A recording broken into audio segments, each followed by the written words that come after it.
In this video, I'll walk you through the steps on how to set up your SMS notifications in Call Agent AI.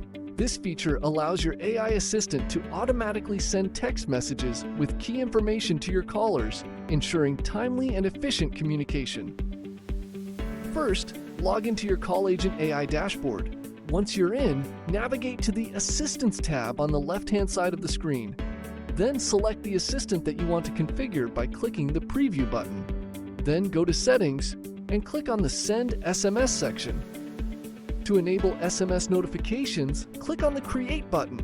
This will open up a tab for you to configure the SMS notification. In the Phone Number section, you can put a specific number or a variable. For a variable, put the $sign, then enclose your identifier in curly brackets.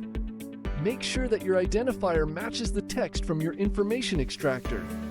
This will grab your caller's phone or mobile number during the call, and you will have the option to send an SMS notification at the end of the call by clicking the option found at the bottom. The Under What Condition Should It Take Place field is the knowledge box for your AI assistant. This will help your assistant on how to treat the information properly.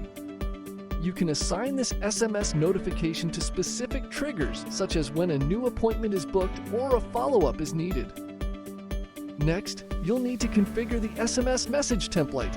You can use variables like the caller's name, appointment date, or any other information extracted from the call. Once you've completed it, click on the Save button and click the Submit button to finalize the changes. And that's how to set up your automatic SMS notifications. Thanks for watching.